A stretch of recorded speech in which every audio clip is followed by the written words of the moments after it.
A key thing with any type of connecting with other people or an interview situation is body language. You'd be surprised at how impactful body language is and how much it communicates. Like if I was to fold my arms and lean back, that might have a certain connotation to it. Or if I was not to look you in the eye while I was talking, you might seem that strange, or maybe not hear me well for one, but also it'd be like, well, that seems strange. Are they trying? Is he trying to hide something? So here's a couple body language do's and don'ts that'll really help you.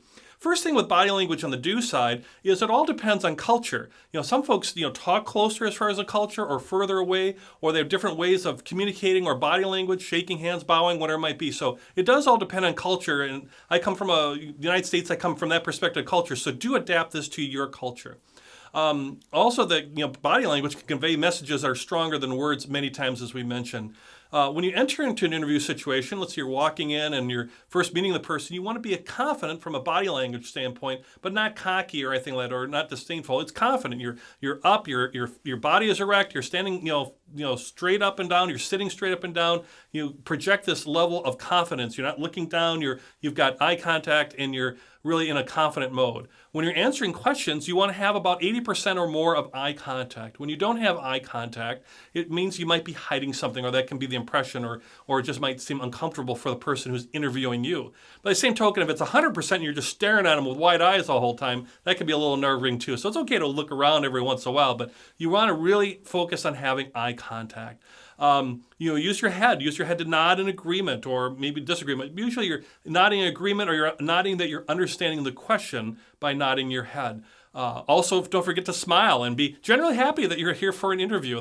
It makes everybody feel good as opposed to being kind of nervous or unrelaxed. By smiling, it actually relaxes your whole body. Plus, it paints a better body language picture of you. As far as the hands, some people say, oh, you shouldn't talk with your hands too much, or try to keep your hands folded. So it might depend on your culture. Think of your culture on that. But for many people, they're very comfortable talking with their hands. I know I certainly am. I talk with my hands a lot. Just so you're not waving around all crazy like and being distracting, but it's okay to talk with your hands, maybe like I'm doing here right now, is perfectly fine. And actually, it's very comfortable for the interviewer and comfortable for you. We talked about good posture, sitting erect, not slouching or leaning forward too much. If anything, just sitting down. When you're sitting erectly with a slight lean towards the interviewer is fine. Is actually very good. And the last part of the do's is what's called mirroring. Like if you look in a mirror and how you see yourself in a mirror, is to kind of follow the body language of the person who's interviewing you. So just a little bit behind them is the idea. So if he's sitting straight up or she's sitting straight up interviewing you, and so are you, and they lean back a little bit, then you could lean back a little bit, a little bit after that. If they start leaning forward, you lean forward. You can mirror that, but don't get so caught up like, oh my God, I got to follow them all the time like a dance. Just if anything, just maintain that normal erect, straight posture with a little lean forward, and you're fine.